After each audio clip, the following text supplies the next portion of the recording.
noviembre del 2024. Y vamos a continuar con nuestros mensajes en el Evangelio según San Juan. Y en esta mañana vamos a continuar en el capítulo 1, un capítulo que nos va a hablar sobre el testimonio de Juan el Bautista. Así que en esta mañana vamos a tratar este tema que se encuentra en el Evangelio de Juan capítulo 1, verso 19 al versículo 34. Así que les animo a que tengan una Biblia física ahí a la mano, un cuaderno de notas para que usted pueda tomar las anotaciones correspondientes y luego poder meditar en todo lo que el Señor le va a hablar en esta mañana. Algo muy importante, algo muy interesante con respecto a este testimonio. Así que vamos a orar primeramente, viendo la dirección del Señor, y también luego vamos a tener la lectura de la palabra. Vamos a orar. Padre bueno, Dios Todopoderoso, te damos gracias en el nombre de Jesús en esta mañana. Padre, en esta hora, Señor, nos ponemos en tus manos. Te pedimos, Señor, que sea tu Espíritu Santo tocando vidas, Señor, ministrando según la necesidad de cada persona. Que, Padre, tu mano sea extendiéndose en sanidad, en fortaleza, en provisión, en protección. Señor, sé tú manifestándote conforme a tu perfecta voluntad. Y que sea, Padre, tu Espíritu Santo tocando vidas para salvación. Señor, que sea tu Espíritu Santo fortaleciendo, Señor, la vida de cada hijo, cada hija tuya, de cada persona que en esta mañana al escuchar esta palabra va a abrir su corazón a ti. Padre, que el milagro más grande que puede existir en todo el universo, Señor, sea manifestándose en la vida de cada persona. El milagro, Señor, del nuevo nacimiento, de una vida transformada, de una vida llena de tu Espíritu Santo. Padre, nos ponemos en tus manos. Solamente tú, Padre, puedes convencer de pecado, justicia y de juicio. Y clamamos, Padre, para que en esta mañana seas tú extendiendo tu mano de gracia sobre cada vida, sobre cada familia, sobre cada persona que necesita, Señor, tener un encuentro contigo. Padre, nos ponemos en tus manos. Sé tú hablando, Señor, en esta mañana. Te lo pedimos en el precioso nombre de Cristo Jesús. Amén y amén. Amén. Vamos a leer la palabra de Dios en esta mañana. Evangelio de Juan, capítulo 1, verso 19 al 34, que nos habla de el testimonio de Juan el Bautista. Bien, leemos. Dice: este es el testimonio de Juan, cuando los judíos enviaron de Jerusalén sacerdotes y levitas para que le preguntasen: ¿tú quién eres? Confesó y no negó, sino confesó: yo no soy el Cristo. Y le preguntaron: ¿qué pues? ¿Eres tú Elías? Dijo: no soy. ¿Eres tú el profeta? Y respondió: no. Le dijeron: pues ¿quién eres? Para que demos respuesta a los que nos enviaron. ¿Qué dices de ti mismo? Dijo: yo soy la voz de uno que clama en el desierto, enderezad el camino del Señor, como dijo el profeta Isaías. Y los que habían sido enviados eran de los fariseos, y le preguntaron y le dijeron: ¿por qué pues bautizas si tú no eres el Cristo, ni Elías, ni el profeta? Juan le respondió diciendo: yo bautizo con agua, mas en medio de vosotros está uno a quien vosotros no conocéis. Este es el que viene después de mí, el que es antes de mí, el cual yo no soy digno de desatar la correa del calzado. Estas cosas sucedieron en Betabara, al otro lado del Jordán, donde Juan estaba bautizando. El siguiente día vio Juan a Jesús que venía a él y dijo: he aquí el Cordero de Dios que quita el pecado del mundo. Este es aquel de quien yo dije, después de mí viene un varón, el cual es antes de mí, porque era primero que yo. Y yo no le conocía, mas para que fuese manifestado a Israel. Por esto vine yo bautizando con agua. También dio Juan testimonio diciendo, vi al Espíritu que descendía del cielo como paloma y permaneció sobre él. Y yo no le conocía, pero el que me envió a bautizar con agua, aquel me dijo, sobre quien veas descender el Espíritu y que permanece sobre él, ese es el que bautiza con el Espíritu Santo.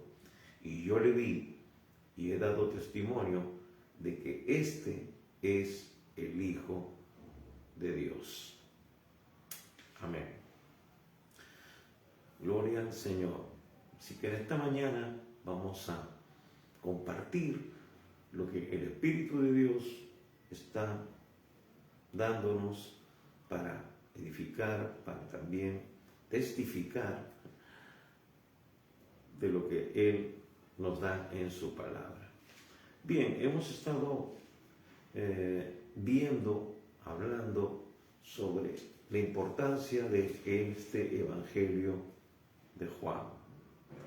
Y es primeramente Juan, el evangelista, el discípulo, dándonos la introducción a este Evangelio, su Evangelio, mostrándonos la divinidad, la deidad de Jesucristo, como el Hijo de Dios, como Dios mismo, como participante de la creación. Y nosotros, por el Espíritu Santo, hemos tenido esta convicción de compartir este Evangelio porque es clave, es vital. Hermanos, vamos a ser realmente transformados cuando nosotros realmente empezamos a tener una experiencia profunda, real, con el Dios vivo y verdadero. Cuando realmente sabemos que Él es Dios, pero no solamente en el aspecto mental, no solamente como un asentimiento mental, sino con una convicción plena en nuestros corazones de que aquel que ha venido a nuestras vidas es el Dios vivo y verdadero. Eso va a causar un testimonio tremendo, revolucionario en nuestra vida, porque es como dice la Escritura, de que en nuestro propio corazón va a haber un testimonio del mismo Dios en nuestros corazones, de que no solamente Él es el Dios verdadero, sino que ahora, a través de Cristo, por el requisito que Él estableció en su palabra y que ya lo hemos leído en este Evangelio, en el versículo 12, que dice, mas a todos los que le recibieron, a los que creen en su nombre, les dio potestad de ser hechos hijos de Dios, que no son engendrados por voluntad de carne, de varón, sino de Dios. Esa misma convicción es un ancla, es un asidero en nuestra vida, porque solamente Él puede haber obrado ese milagro de transformación en nosotros. Y aunque estamos en ese proceso de metamorfosis, de cambio, vamos a tener esa convicción, como dice Pablo en Romanos capítulo 8, de que nada nos va a poder separar del amor de Dios, porque tenemos esa convicción de que le pertenecemos, de que Él está en nuestra vida y que nada nos podrá apartar de Él si permanecemos dentro de su propósito. El Señor Jesús le decía a unos hermanos en esta semana, ¿no? Les decía que Él había dicho, si permanecéis en mí y mi palabra permanece en vosotros, seréis verdaderamente mis discípulos. Y les decía que todo está concadenado en las Escrituras, porque, hermanos, no solamente es decir soy de Cristo, es decir, soy cristiano, he recibido a Jesús como mi Señor y mi Salvador, sino de que tenemos que entrar en el proceso de transformación de nuestra vida. No es solamente ir a una iglesia, no solamente participar de las reuniones de un local, sino vivir compenetrado, sumergido en la perfecta voluntad de Dios, que es la palabra de Dios.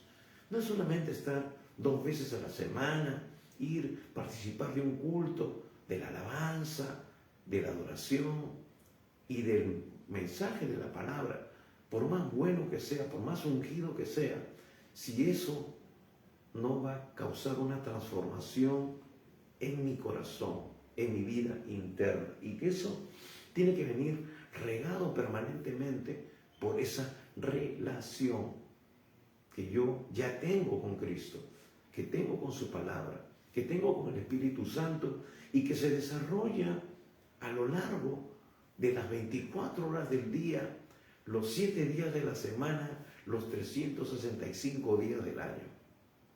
Eso es lo que nos va a hacer a nosotros realmente hijos e hijas de Dios, que vamos a dar fruto, que vamos a resplandecer, que vamos a reflejar a Cristo en cada aspecto de nuestra vida.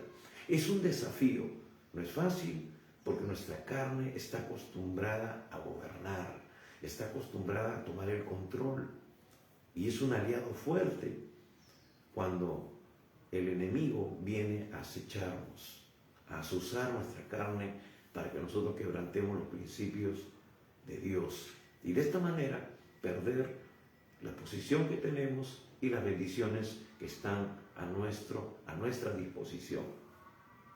Entonces vemos aquí que Juan empieza a dar testimonio de Jesús y de que nosotros realmente tenemos que tener esa convicción, ese conocimiento de que Él es el Dios vivo y verdadero, que Él es el Creador y que esa luz vino a este mundo para alumbrar a cada hombre. Dice que la vida era la luz de los hombres. Es el propósito, hermanos. Dios nos ha creado para vivir en comunión con Él, estar permanentemente con Él, como Adán anduvo en el principio de la creación, que Dios se paseaba en el huerto y tenía una comunicación estrecha con Él. Pero el pecado hizo división, como nos va a decir también el libro de Isaías. Y entonces el Señor tuvo que darnos la promesa, tuvo que profetizar y declarar de que iba a haber una redención que se iba a consumar en un momento dado de la historia. Y eso ya sucedió hace 2000 años. Jesucristo se hizo carne. Juan nos está dando testimonio de eso. ¿Y por qué hablamos del Evangelio de Juan? ¿Por qué nosotros, cuando una persona recién se convierte, le indicamos que debe de meditar, debe estudiar el Evangelio de Juan? Porque es ahí donde va a recibir la revelación necesaria para impactar su vida y para establecerlo firmemente en esa identidad que ahora nosotros debemos de mantener y tener como hijos de Dios. Entonces, ahora vemos algo más contundente. Vemos el testimonio espiritual, pero también el testimonio espiritual y de los hombres a través de Juan el Bautista, el otro Juan. Así que dice, versículo 19, este es el testimonio de Juan. Cuando los judíos enviaron de Jerusalén sacerdotes y levitas para que le preguntasen, ¿tú quién eres? Confesó y no negó. Si no confesó, yo no soy el Cristo. Y le preguntaron, ¿qué pues? ¿Eres tú Elías? Dijo, no soy. ¿Eres tú el profeta? Respondió, no. Le dijeron, pues, ¿quién eres para que demos respuesta a los que nos enviaron? ¿Qué dices de ti mismo? Dijo, yo soy la voz de uno que clama en el desierto, enderezad el camino del Señor, como dijo el profeta Isaías. Bien, empezamos a ver la aparición en el contexto judío, en ese contexto en que Dios, el Dios vivo y verdadero, se reveló a un pueblo dándole las escrituras, dándole las promesas para que ellos dieran a conocer al mundo, al Dios vivo y verdadero.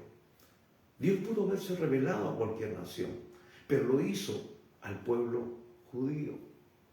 Lo hizo a través de toda su historia, antes de convertirse en una nación y como nación. Entonces, ahora Dios está levantando a este hombre llamado Juan el Bautista, para dar testimonio.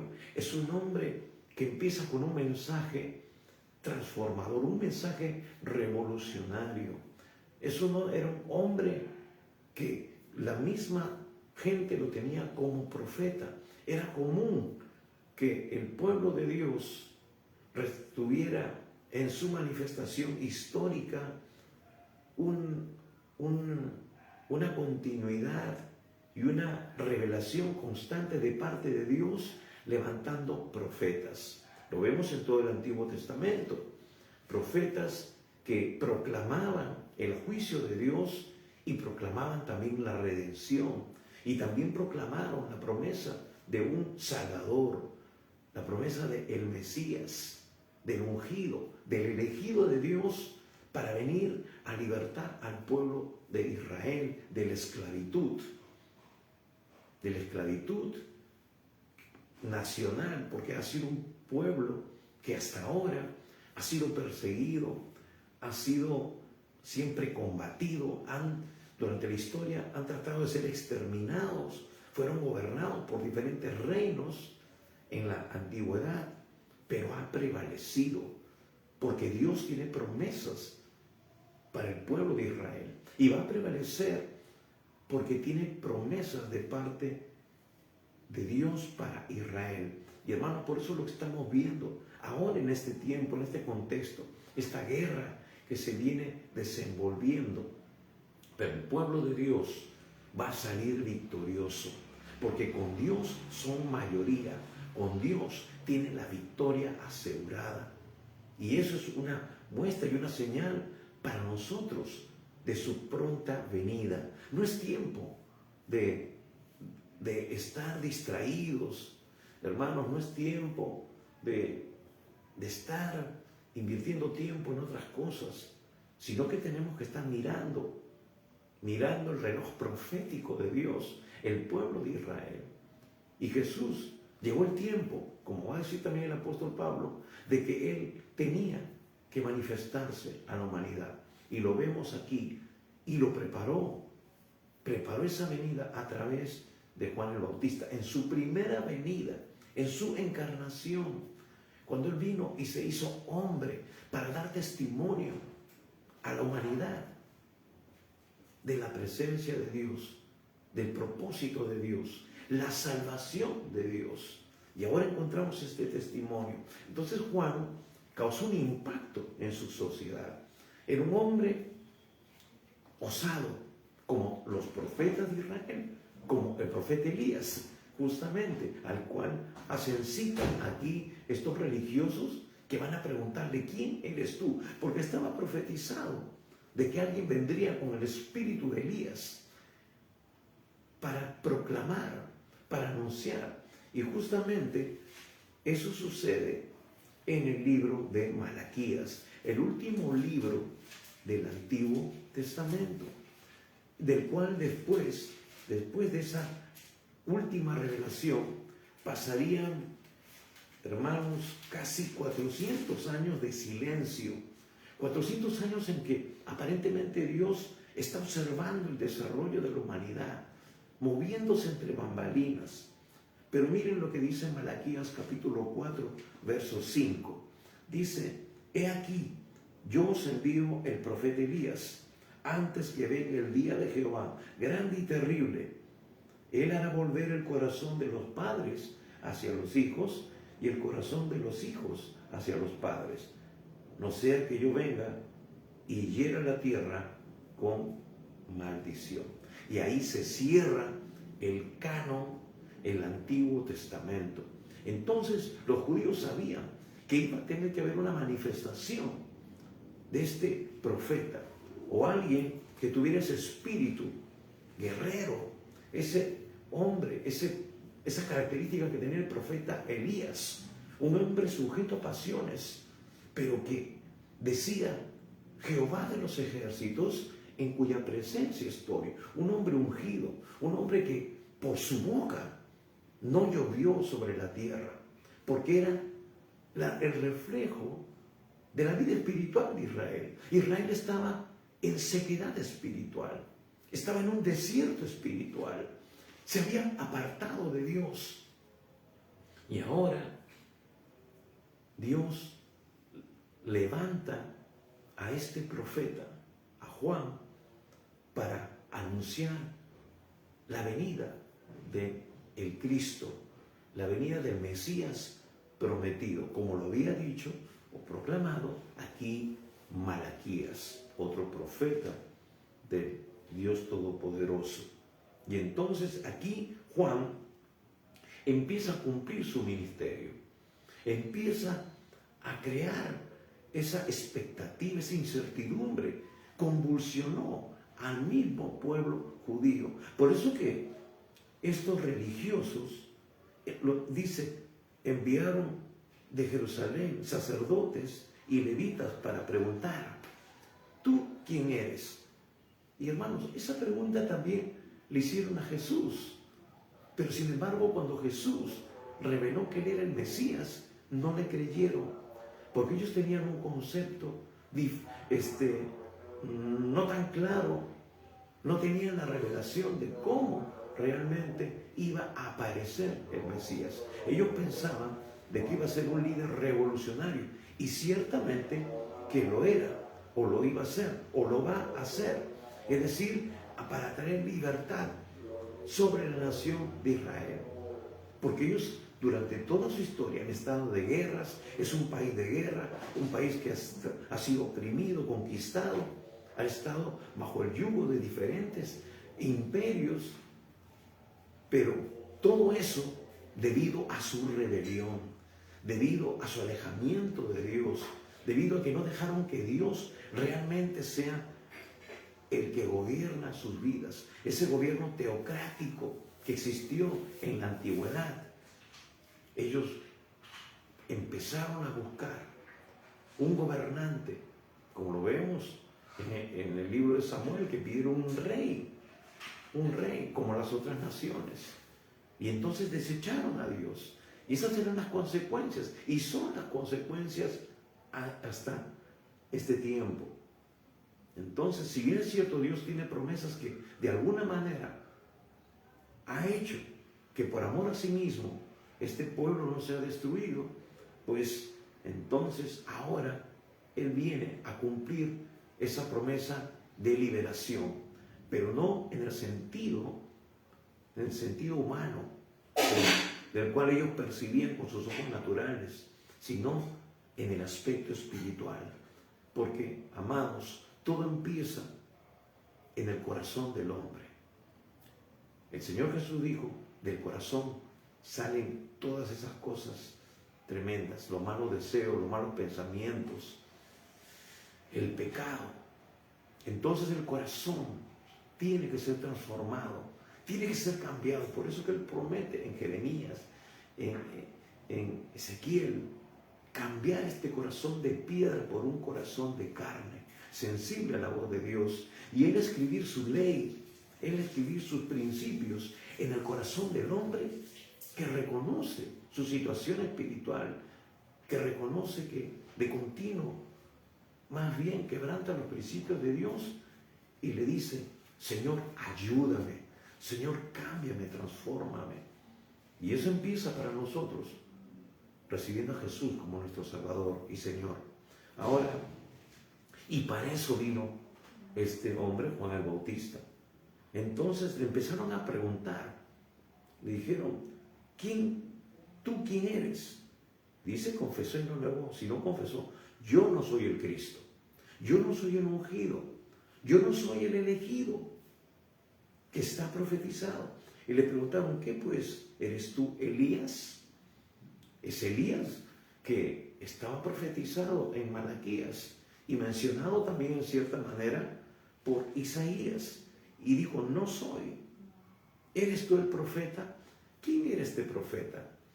Este profeta era aquel que habló. Moisés dijo, el Señor nuestro Dios levantará un profeta como yo, levantará a otra persona, que en cierta manera está hablando de un profeta que iba a venir de parte de Dios, a declarar las cosas de Dios, o también se podía referir al Mesías, porque Jesús también fue profeta. En él fluía todas esos dones y capacidades que vienen de Dios y que también están ahora moviéndose en medio de la iglesia. Entonces, y respondió no. ¿Por qué? Porque porque en Juan el Bautista había una actitud de rendición total y completa. Él decía, yo no me puedo comparar a estas personas.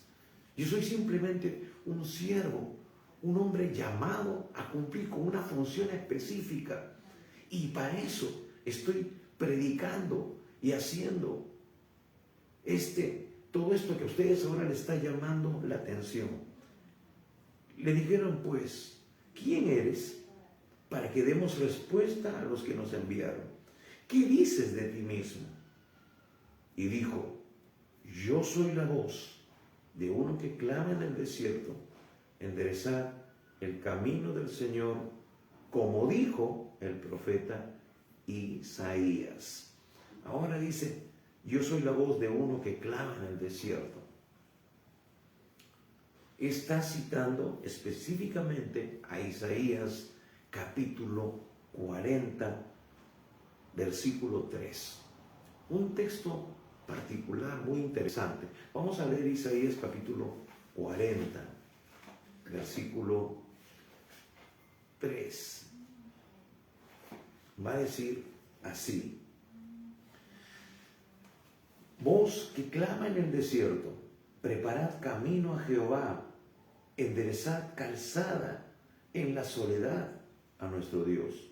Todo valle sea alzado y bájese todo monte y collado, y lo torcido se enderece y lo áspero se allane. Y se manifestará la gloria de Jehová, y toda carne juntamente la verá, porque la boca de Jehová ha hablado. El Señor había manifestado, estaba anunciando, estaba ahora declarando esta palabra profética a través de Isaías. Y Juan toma esa palabra porque ese es el llamado, ese es el ministerio para el cual él apareció en esta tierra. Ahora, acá hay algo tremendo, ese propósito. Hermanos, hay un libro, o hay dos libros. Uno dice la iglesia con propósito, ¿no? Mi vida con propósito, escrito por un siervo de Dios, ¿no? Entonces, eso es saber cuál es nuestro propósito, para qué estamos en esta tierra. Esa es una de las grandes preguntas filosóficas que a veces el hombre que no tiene a Dios no tiene respuesta. Esas fueron las preguntas que inquietaron mi corazón hace 40 años, cuando estaba viviendo una vida aparentemente normal, pero vacía, una vida que no tenía propósito. Si bien es cierto, tenía un trabajo, tenía una familia y podía sentir cierto grado de propósito, pero dentro de nosotros, de todo ser humano, hay una inquietud que no puede ser llenada porque tenemos una inquietud espiritual. Siempre nos vamos a preguntar, después de esta vida, ¿qué cosa hay? ¿Qué cosa hay? ¿Por qué me siento inquieto?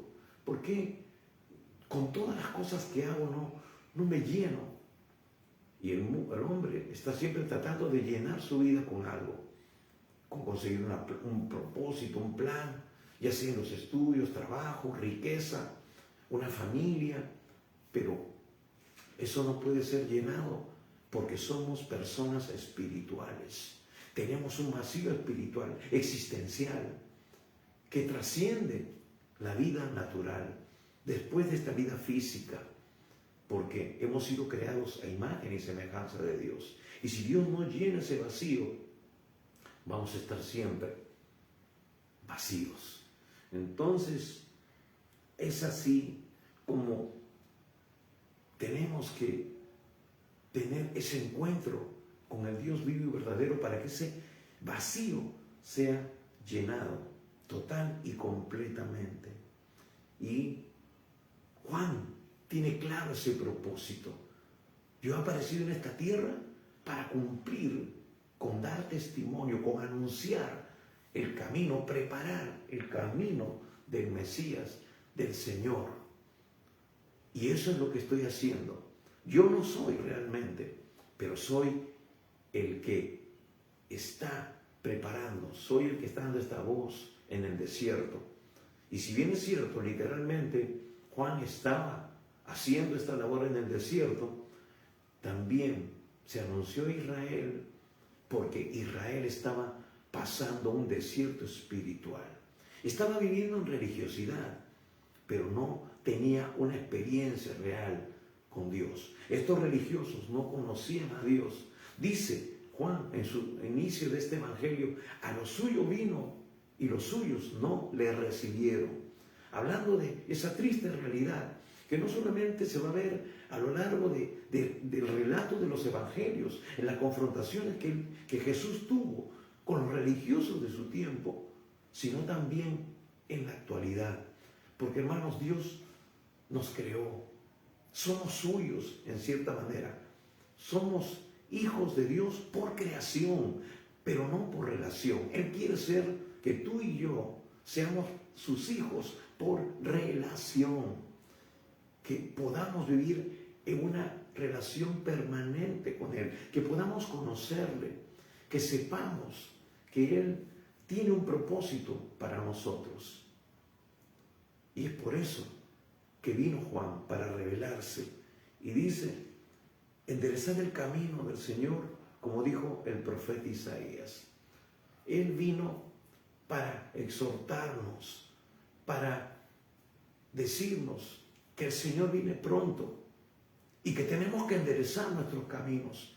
Y hermanos amados, amigos, este mensaje sigue vigente. Han pasado cerca de 2000 años y este mensaje, esta proclamación sigue vigente, porque lo que tenemos es religión evangélica, diferentes religiones, pero no tenemos una relación con Dios, no conocemos a Dios, porque si realmente conociéramos a Dios, viviríamos como Dios quiere que vivamos. Su palabra sería parte de nuestra experiencia. Por eso decía a estos hermanos, a estas personas que compartía esta semana, lo que Jesús dijo: si permanecéis en mí y mi palabra permanece en vosotros, seréis verdaderamente mis discípulos. Porque yo puedo decir, yo he entregado mi vida a Jesús, yo pertenezco a una iglesia, y ir 2 horas a la semana o toda la semana si es posible. Pero si la palabra de Dios no es parte de mi vida, si yo no reflejo a Cristo en mi vida, no estoy dando fruto de una vida de santidad, de una vida que realmente está dando testimonio de Dios, y yo como hijo de Dios tengo ahora el ADN de Dios, y hermano, lo que es nacido de Dios va a producir frutos del carácter de Dios en la vida del creyente. Es como cuando nuestros padres naturales nos engendraron, tenemos el ADN de ellos. Algunos dicen, te pareces a tu papá, tienes los mismos ojos, el cabello, hasta caminas como tu papá, hablas como tu papá, tienes ciertos gestos de tu papá, ¿no? A veces mi mamá, cuando yo era ya inclusive un adolescente, un joven, ¿no? Me decía, tú tienes esa misma reacción o esos mismos gestos de tu papá. Y mi papá realmente casi no lo conocí, Él falleció cuando yo estaba entre los 3 y 4 años. Pero está ahí, toda esa información, el ADN.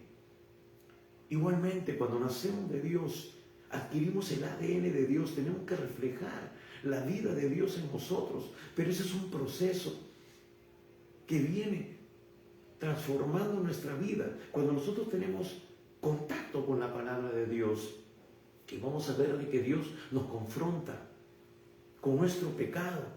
Y si nosotros queremos agradar y vivir para Dios, tenemos que ir renunciando.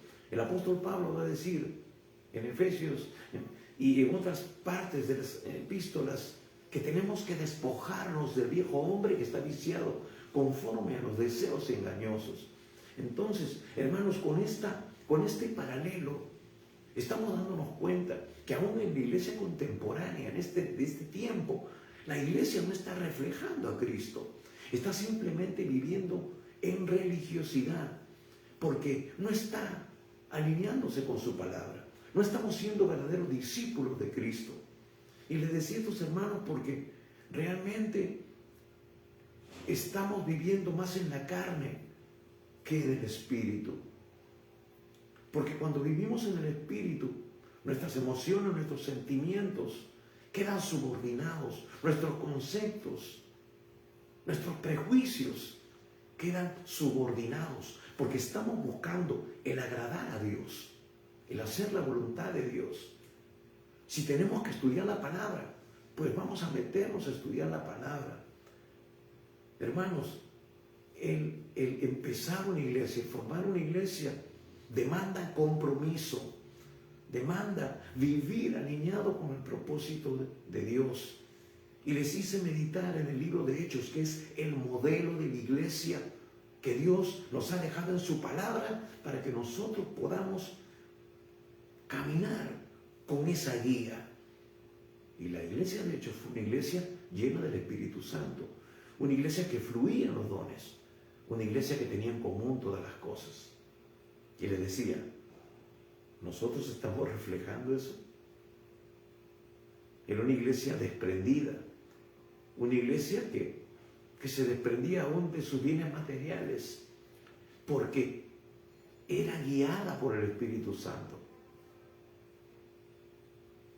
No una iglesia tacaña, no una iglesia que no le gusta servir, que no le gusta evangelizar, que no le gusta vivir sujeta al Espíritu Santo. Eso es cualquier cosa menos la iglesia real y verdadera por la cual el Señor viene pronto. Una iglesia mañosa, una iglesia relajada, una iglesia miserable en el sentido de que está viviendo una vida que no refleja lo que nos muestra la palabra, que debe ser una vida abundante. Por eso digo una vida miserable, no una vida que vive en el potencial de la gracia y del poder de Dios, que es sobreabundante, porque Dios es un Dios de abundancia, hermanos. La Biblia nos refleja otra realidad de un hijo o una hija de Dios que realmente vive dentro del propósito de Dios. Entonces, estamos simplemente jugando a la religión y estamos en un desierto espiritual. Y nosotros realmente, al igual que Juan el Bautista, que anunció la venida del Señor, hermanos, en este tiempo, cuando Él iba a encarnarse, pues ahora nosotros deberíamos ser el prototipo de Juan el Bautista, un hombre lleno del Espíritu Santo, un servidor a carta cabal, que confrontaba el pecado, le decía en su cara a Herodes, le decía en su cara ahí a los soldados: ustedes son coimeros, ustedes realmente están viviendo una vida que no le agrada a Dios. Le decía a los religiosos: ¿quién, ustedes, víboras, quién los está alertando de la ira que está por venir? Entonces los confrontó, les dijo, como se dice, en su cara pelada su pecado. Y hermanos, eso es lo que tiene que ser la iglesia, Una iglesia profética es una iglesia que más que ir profetizando y cosas, es anunciar que el Señor viene y que tienen que arrepentirse, que la gente tiene que volverse a Dios. Como dice aquí, enderezar el camino del Señor, como dijo el profeta Isaías. Hermano, la gente tiene que enderezar sus caminos. La iglesia tiene que vivir en santidad. La iglesia tiene que volver a las sendas antiguas. La iglesia tiene que ser una iglesia llena del Espíritu Santo, una iglesia que vive en santidad, una iglesia que predica la palabra a tiempo y fuera de tiempo, una iglesia que fluye en los dones del Espíritu Santo, porque la presencia de Dios se manifiesta poderosamente porque están viviendo una vida de consagración total y completa al propósito de Dios. Juan el Bautista era un hombre así, entregado al propósito de Dios. Tenía el espíritu de Elías. ¿Y cómo decía Elías? ¿Cómo se identificaba? Decía, Jehová de los ejércitos en cuya presencia estoy. ¿Y cómo se evidenciaba la presencia? Hermanos, cuando la presencia de Dios está sobre ti, tú no tienes que pedir que sucedan milagros. Tú no tienes que pedir que la gente escuche tu mensaje y se convierta. Es la unción de Dios que empieza a hacer que la atmósfera del lugar donde tú te encuentras traiga la presencia de Dios, traiga el poder de Dios. Hermanos, hemos visto testimonios. Moody era un hombre lleno del Espíritu Santo, un hombre de oración. Entraba a un lugar y la presencia de Dios tocaba ese lugar. La gente caía bajo convicción del pecado. Se arrodillaban confesando sus pecados. Era un catalizador de avivamientos. Generaba avivamientos. Hermanos, Kathryn Kuhlman, esa mujer, llegaba a un lugar y la gente empezaba a caer bajo el poder del Espíritu Santo. Empezaban a suceder milagros, sanidades, prodigios, conversiones masivas. Hermanos, vemos al apóstol Pablo, vemos a Felipe, vemos a Pedro. Ellos podían decir, no tengo plata ni oro, pero lo que tengo te doy. Porque eso era lo que realmente tenían. ¿Pero qué tiene? ¿Qué tiene la iglesia del Señor ahora? Gente mundana en sus templos. Gente religiosa que no quiere comprometerse con la obra, que no sustentan la obra, que no sirven, que solamente buscan dónde congregar, supuestamente, pero lo único que hacen es ir a alimentarse, pero se alimentan mal. ¿Por qué? Porque van a ese local, ¿no?, que no les cuesta nada, porque no aportan nada, van solamente, ponen su existencia física ahí. ¡Ay, qué linda la alabanza! ¡Gloria a Dios! ¡Aleluya! ¿No? ¡Qué bonito mensaje! Pero ¿de qué vale si no lo ponen en práctica? Son simplemente oidores y no hacedores de la palabra, porque el hacer la palabra es lo que genera cambio, es lo que va a generar una actitud diferente, una vida de consagración. Porque, hermano, cuando Dios nos habla es para que obedezcamos, no solamente para que digamos, ¡ay, qué lindo mensaje, pastor, me encantó! Bueno, más glorioso va a ser si lo pones en práctica, porque después vuelven a su casa y siguen los ataques de depresión, siguen una vida sin victoria, contraria a lo que Dios nos dice en su palabra, que somos más que vencedores por medio de aquel que nos amó. Pero dice, y los que habían sido enviados eran de los fariseos, eran religiosos, eran una secta, y le preguntaron y le dijeron, ¿por qué pues bautizas si tú no eres el Cristo, ni Elías, ni el profeta?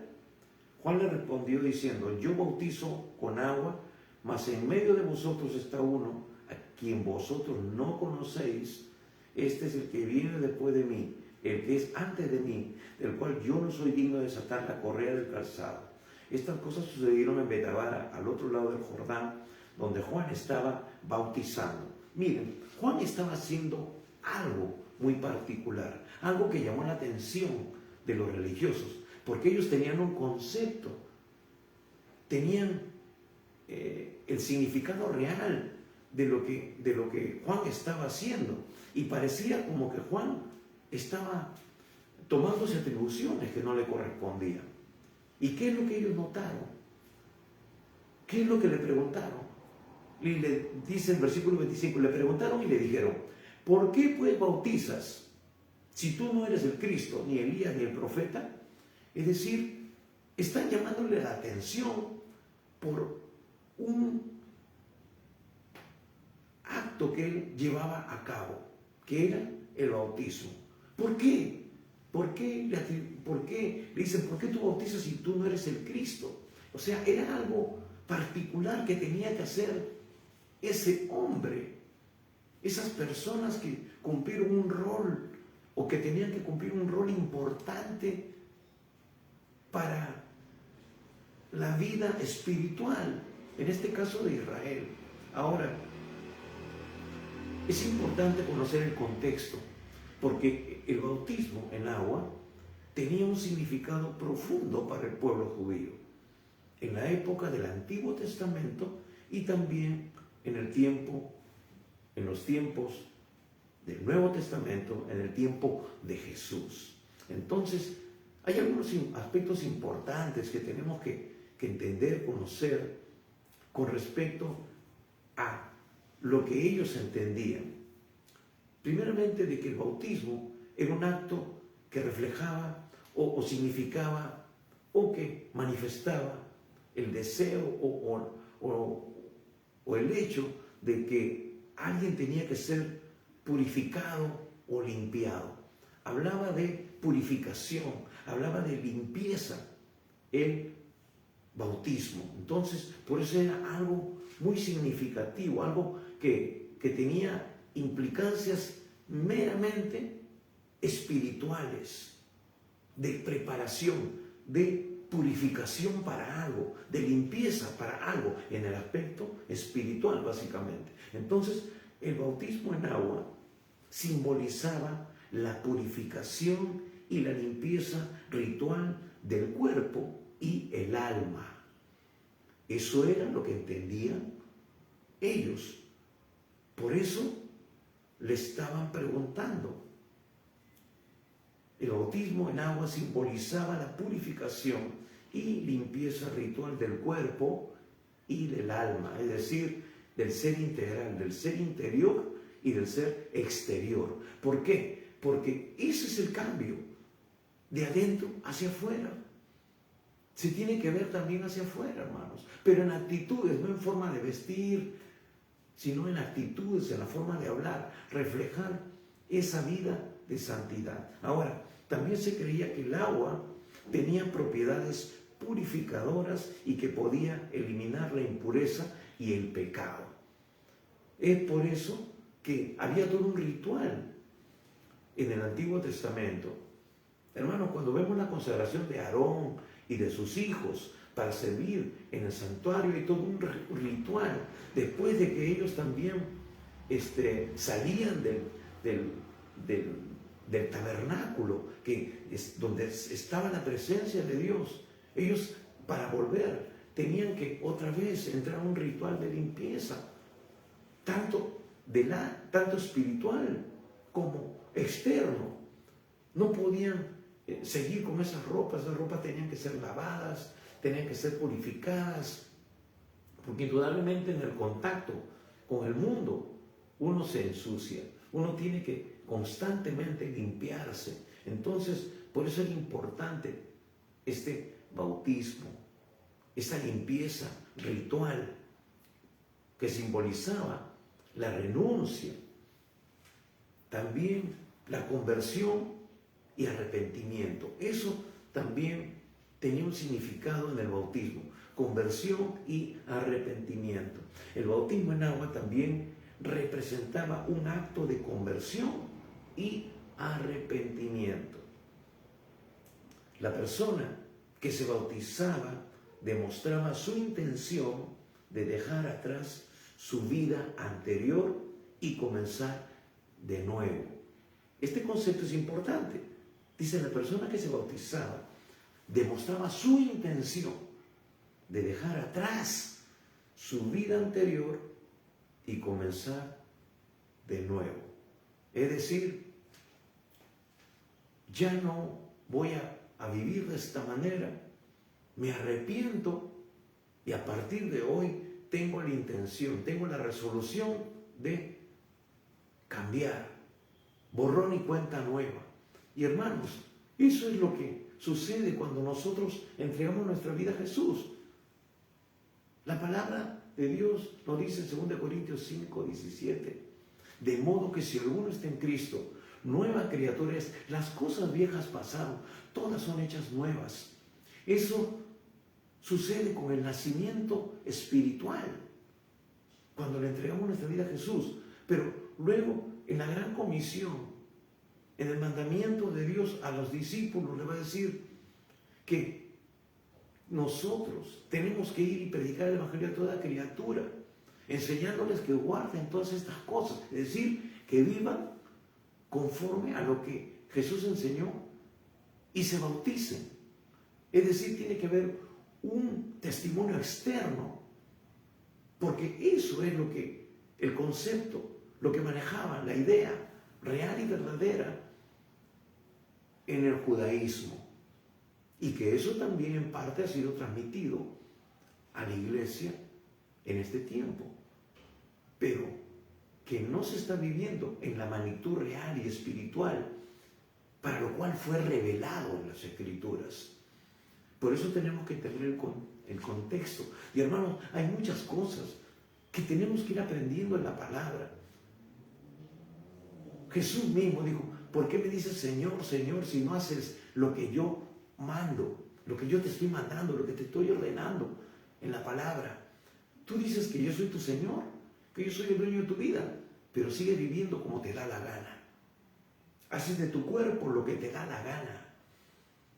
No vives la vida espiritual de la manera en que yo establezco en mi palabra.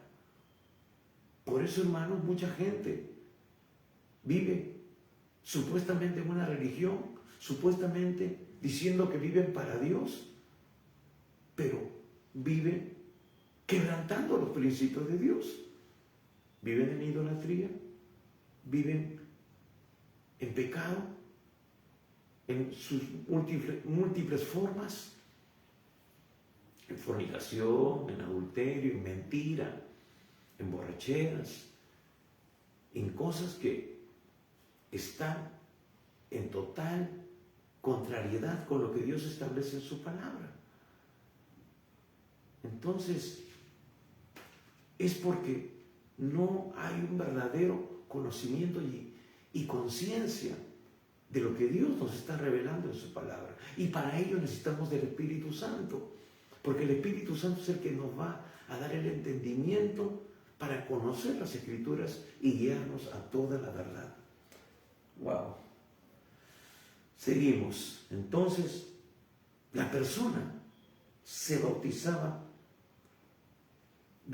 que se bautizaba demostraba la intención de dejar atrás su vida anterior y comenzar de nuevo.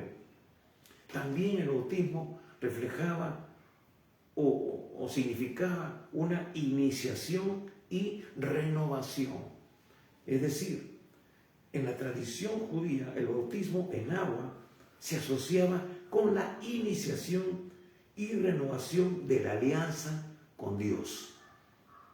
Era una iniciación y renovación de la alianza con Dios. Es decir, Señor, ahora yo hago un pacto contigo, una alianza contigo. Y para ello yo estoy tomando la iniciativa y luego continuar en este proceso de renovación. Por eso el apóstol Pablo va a decir, hermanos, de la siguiente manera, que presentemos en Romanos capítulo 12, versículo 1 en adelante, va a decir que el apóstol Pablo, hermanos, os ruego por la misericordia de Dios, que presentéis vuestros cuerpos en sacrificio vivo, santo, agradable a Dios, que es nuestro culto racional, y que renovemos nuestra mente por medio de la palabra, por medio del conocimiento de la palabra de Dios, para que podamos comprobar la voluntad de Dios agradable y perfecta.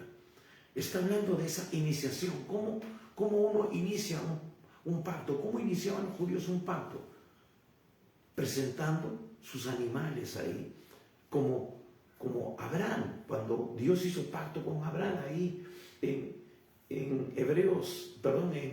Génesis, capítulo 12, capítulo 15, en la renovación del pacto, puso los animales y dice que Dios se paseaba en medio.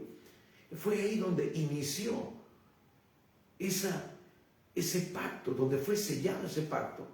Y luego Abraham empezó a vivir, ya no como antes, temeroso, mintiendo, sino que confiando en la promesa de Dios y viviendo en esa dimensión espiritual, descansando en lo que Dios le había prometido, porque había un pacto y su vida fue renovada.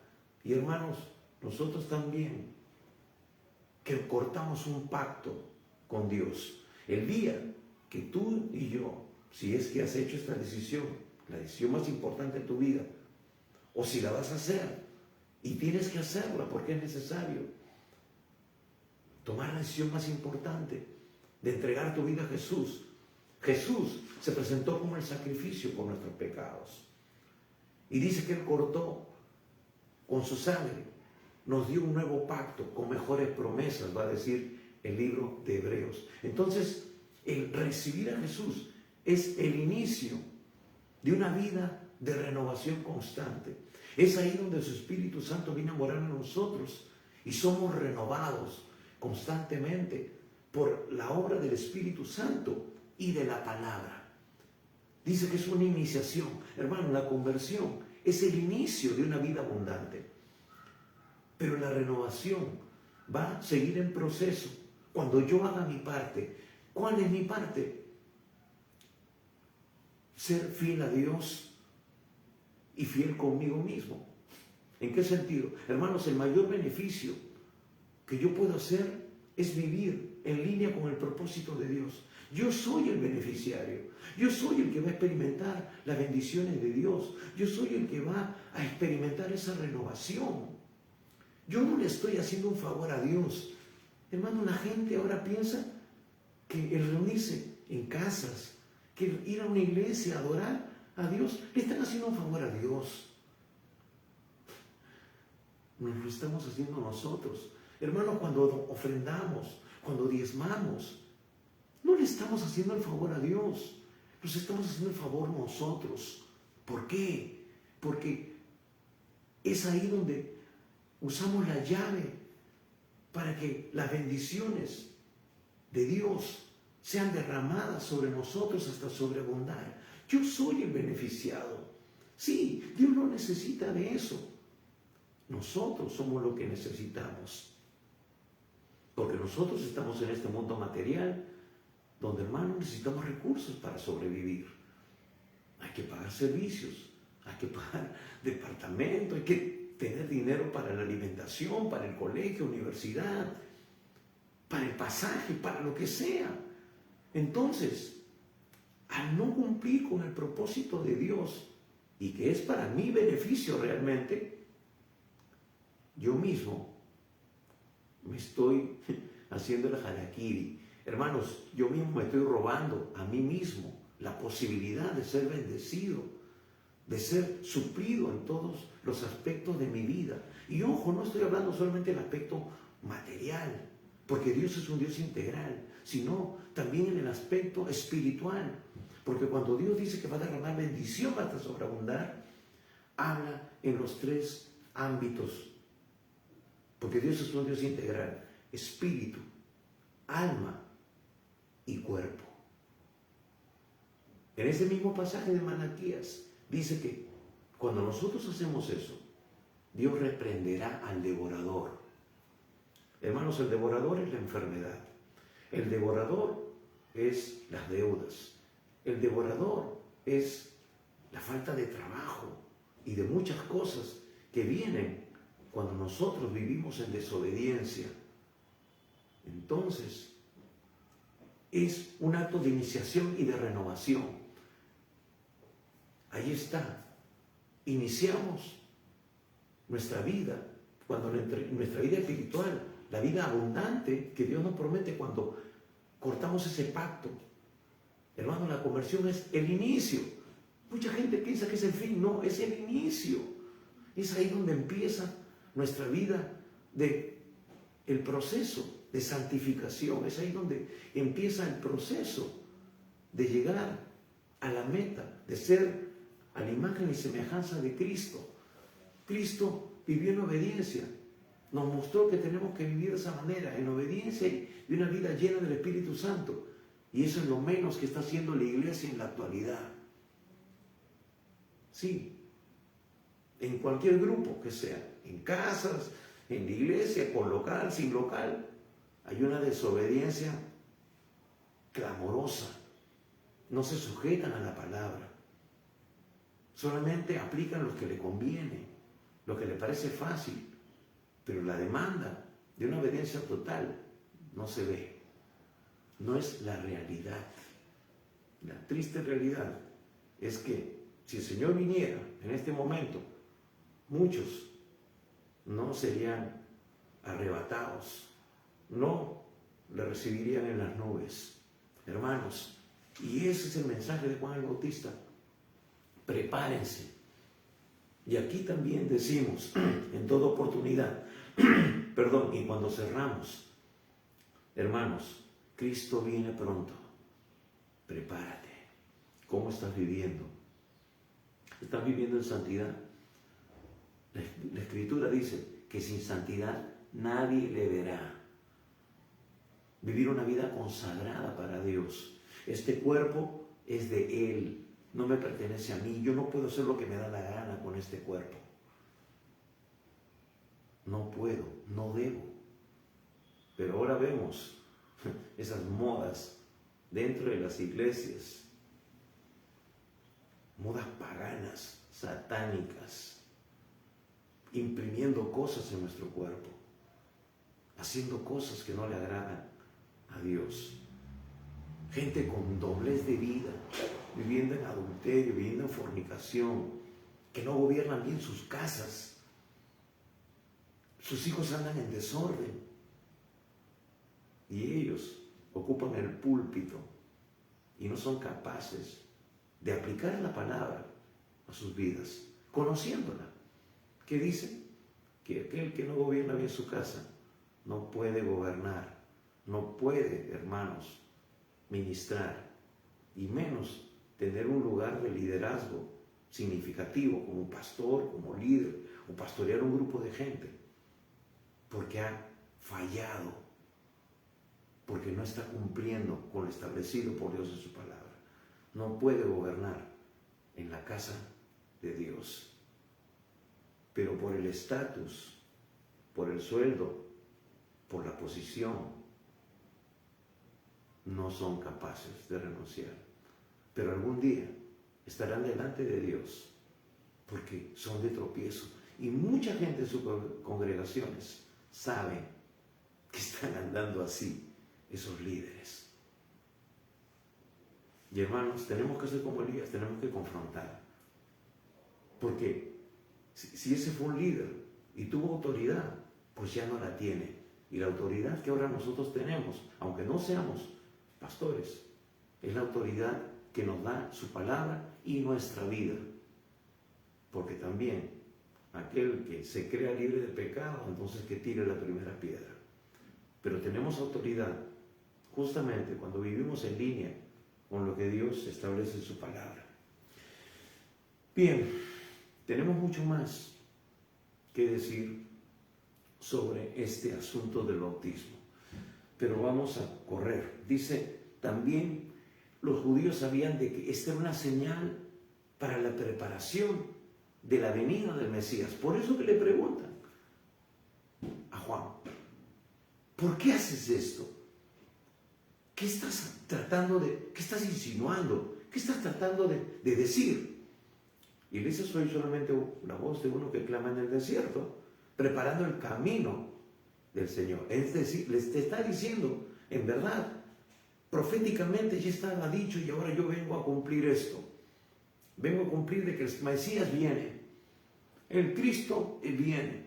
Por eso le dice, yo bautizo con agua, mas en medio de vosotros está uno a quien vosotros no conocéis. Este es el que viene después de mí, el que es antes de mí, hablando de su eternidad, hablando de que es Dios, del cual yo no soy digno de desatar la correa de su calzado. Estas cosas sucedieron. Y luego dice, versículo 29, el siguiente día vio Juan a Jesús que venía a él y dijo, he aquí el Cordero de Dios que quita el pecado del mundo. Hermanos, acá está hablando de la redención, está hablando de la unción, del ungido, del elegido para venir a rescatar al mundo de su miseria espiritual, de la esclavitud espiritual. Por eso vino Jesús primero. No vino como un legislador, no vino como un libertador militar, como esperaba el pueblo de Israel, sino vino para lo más importante, para salvarnos de una eternidad separados de Dios, de un infierno que no ha sido creado para el hombre, sino para el diablo y sus ángeles. Para eso vino Jesús primero, para que tú no tengas que experimentar ese lugar terrible. Es por eso que Él es el Cordero de Dios que quita el pecado del mundo. Amigo, hermano, el Señor te está diciendo, Jesús vino para salvarte. Jesús vino, Jesús murió en la cruz para limpiarte de todos tus pecados y de toda tu maldad, para que tú puedas convertirte realmente en un hijo, en una hija de Dios. Hermano, nadie murió en la cruz, ningún pastor, ni la Virgen, ningún santo. El único que murió en la cruz por ti fue Jesús. Dice la Escritura, porque no hay otro nombre bajo el cielo dado a los hombres en el que podamos ser salvos. Jesús dijo, yo soy el camino, yo soy la verdad, yo soy la vida. Nadie viene al Padre sino por mí. Por eso que Juan dijo, he aquí el Cordero de Dios que quita el pecado del mundo. Este es aquel de quien yo dije, después de mí viene un varón, el cual es antes de mí, porque era primero que yo.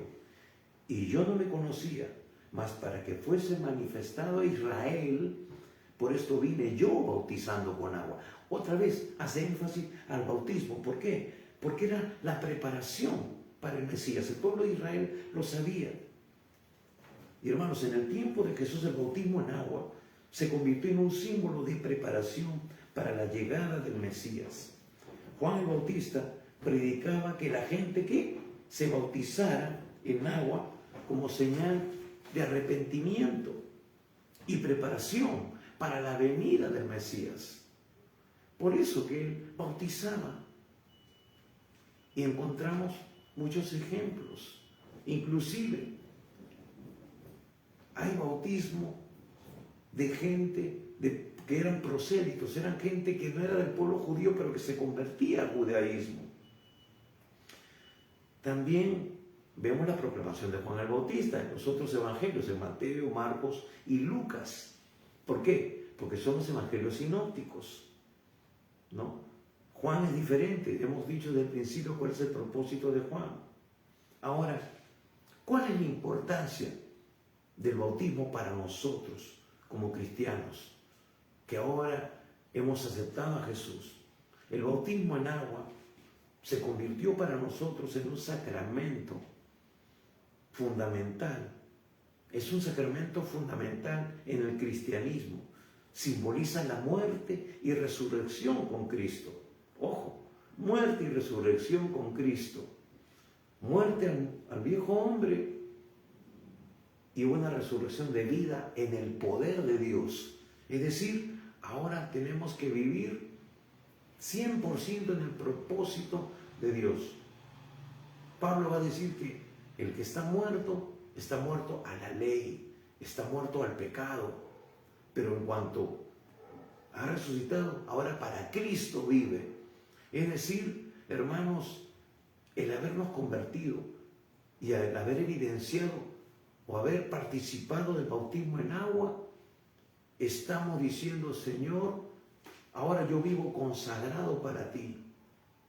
Eso significa ser santo, separado para Dios, cumplir el propósito para el cual Dios me santificó en Cristo. Aunque yo tenga el viejo hombre todavía potencialmente vivo, tengo que vivir considerándome muerto al pecado. Hermanos, Dios nos ha capacitado sobrenaturalmente. Nos dice la Escritura que tenemos que andar en el Espíritu y no satisfacer los deseos de la carne. Es un desafío diario. Jesús dijo: aquel que quiera ser mi discípulo, niéguese a sí mismo, tome su cruz cada día y sígame. Hermanos, el ser lleno del Espíritu Santo no es un hecho histórico.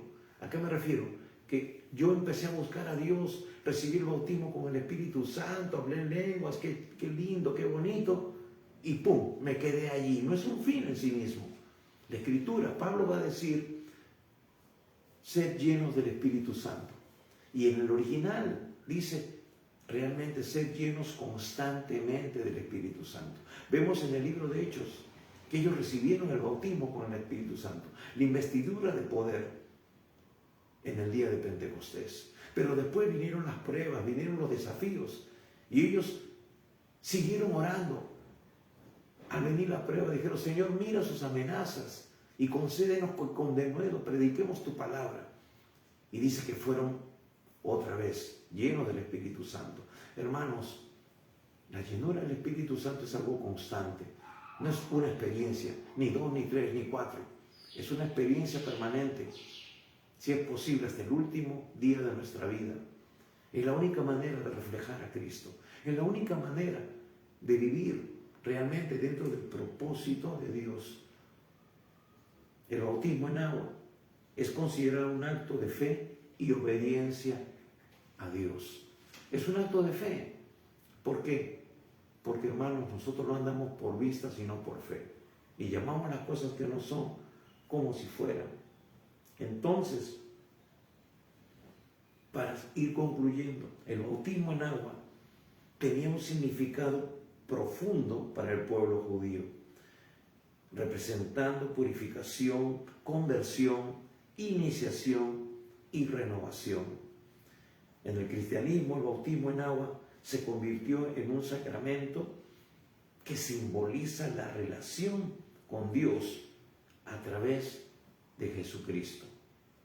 Que simboliza la relación con Dios a través de Jesucristo.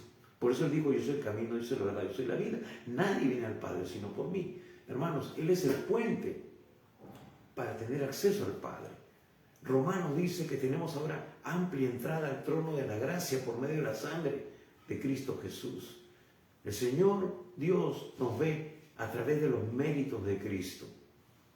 Porque si nos viera a través de nosotros mismos, seríamos descalificados. Ahora, quiero aclarar y terminar con esto, que la palabra sacramento, cuando decimos sacramento, wow, ya eso suena a religión, ¿no? A la religión tradicional.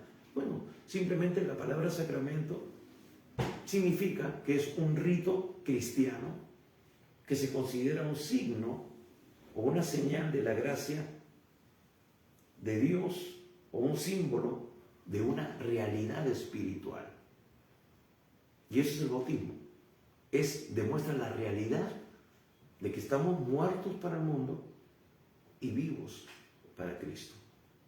La pregunta es, hermano, amigo, si tú te has convertido realmente en un hijo de Dios, te bautizaste, ¿Estás evidenciando esa realidad espiritual? Que estás muerto al pecado y vivo para Dios. Cuando vemos ahora la iglesia, hermanos, lamentablemente vemos lo contrario. Pero Dios, en esta mañana, en esta tarde ya, nos está llamando al arrepentimiento. Hermanos, el arrepentimiento no es algo exclusivo de nuestra etapa de iniciación. Es decir, yo me arrepentí para recibir a Cristo, no. Tenemos que vivir en un arrepentimiento constante.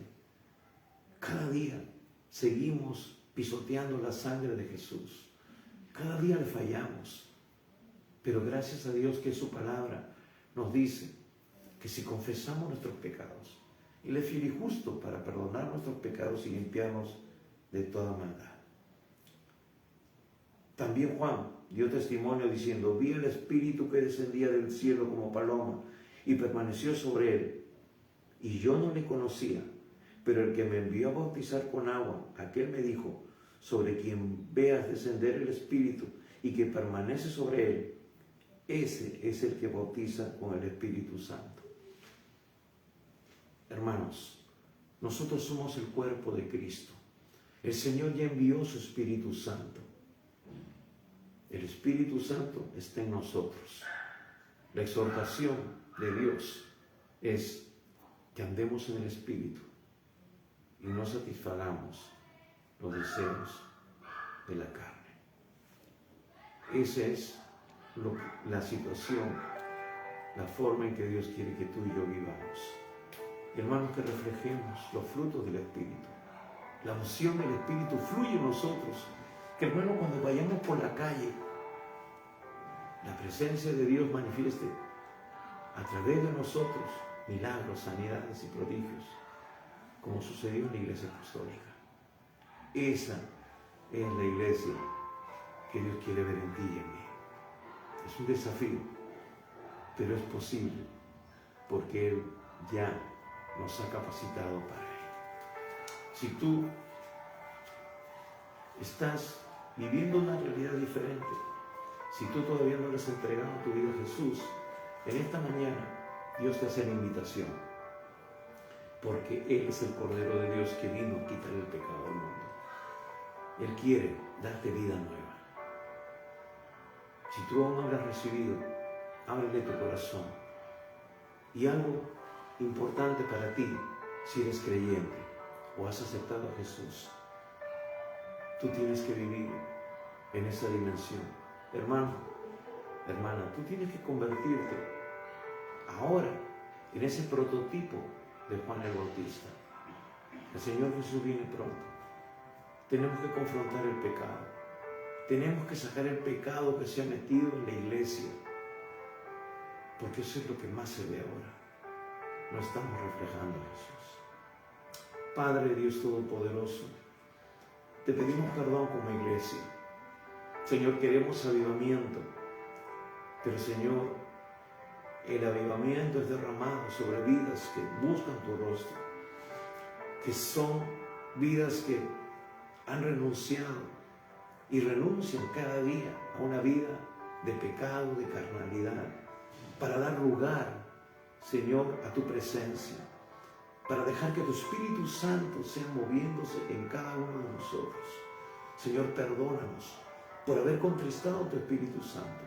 Perdónanos, Señor, por haber profanado primeramente nuestras vidas y también tu iglesia, por haber permitido que el mundo, la carnalidad, ahora haya tomado lugar en los púlpitos, haya tomado lugar en los altares. Perdónanos, Señor, por haber imitado el aceite de la unción, Señor, con modas y con cosas aparentemente cristianas, pero que, Señor, realmente no es lo que tú quieres que nosotros hagamos en nuestro lugar de reunión, sea en una casa, sea, Señor, en un templo. Perdónanos, Padre, por haber apartado tu presencia del lugar de adoración, como nos muestra el libro de Ezequiel, que tu unción ha sido quitada de los púlpitos, ha sido quitada de los altares de la adoración. Señor, se cantan canciones que no tienen nada que ver con lo que revela tu palabra. Señor, perdónanos. Levanta un pueblo con verdadera adoración y alabanza en espíritu y en verdad, como tú quieres que te adoremos. Señor, dales y danos la oportunidad de volver a ti. Señor, trae quebrantamiento, arrepentimiento a tu iglesia. Señor, tú vienes pronto y vienes por una iglesia sin arruga y sin mancha. Señor, te pedimos también por las personas que están escuchando este mensaje y que aún no te conocen, para que abran sus corazones a ti y puedan rendirse y puedan tener la salvación que tú nos ofreces gratuitamente en Cristo Jesús. Y si tú aún no le has entregado tu vida, haz una oración sincera, pidiéndole perdón al Señor. Dile en esta mañana: Padre Santo, reconozco que soy pecador y necesito de tu perdón. Señor, perdóname por todos mis pecados. Estoy dispuesto, Señor, a abandonar el pecado. Señor Jesucristo, creo que tú has muerto por mis pecados en la cruz, ocupando el lugar que yo merecía ocupar, y eres mi Salvador. Señor, ahora mismo yo te invito a entrar en mi corazón. Toma el primer lugar en mi vida y te seguiré obedeciendo tu palabra cada día. Señor Jesús, hoy me entrego a ti. Hoy te abro mi corazón para que tú entres y te conviertas en mi Señor y único Salvador. Amén. Si tú hiciste esta oración sinceramente, la Biblia dice que hoy tú te has convertido en un hijo, una hija de Dios, y que ya no irás a condenación, sino que has pasado de muerte a vida. Si tú hoy día partieras, vas a ir a la presencia de Dios, porque tu nombre ya ha sido escrito en el libro de la vida del Cordero. Pero esto es el inicio, como hemos dicho a lo largo de esta prédica. Es la iniciación. Ahora tienes que entrar en el proceso de santificación y de renovación constante por la palabra y el Espíritu. Por eso en esta oración tú le has dicho al Señor: Señor, y te seguiré obedeciendo tu palabra cada día. Es cada día, amado amigo, hermano. Queremos ayudarte, queremos ofrecerte recursos para que tú puedas vivir en esa dimensión espiritual. Así que comunícate con nosotros, escríbenos. Y también te recordamos que estamos los días miércoles, 6:30 de la tarde, teniendo nuestro tiempo de oración. Y como hoy, domingos 11 de la mañana, tenemos este tiempo de edificación y de dar también el mensaje de salvación. Algo más, comparte este video con otras personas que no conocen al Señor. Compártelo a tus contactos, a tus amigos, compañeros de trabajo, y ora por ellos. Ora para que Dios toque sus corazones y se dispongan a escuchar este mensaje de principio a fin y puedan tener la oportunidad de entregarle sus vidas a Jesús. ¿Por qué? Porque el Señor Jesús viene pronto y viene por una iglesia, como Él dice en su palabra, santa, sin arruga y sin mancha, que vive conforme a su perfecta voluntad, su palabra. Así que tenemos que estar preparados. Una vez más, gracias por tu tiempo, que el Señor te bendiga y estamos en contacto. Bendiciones.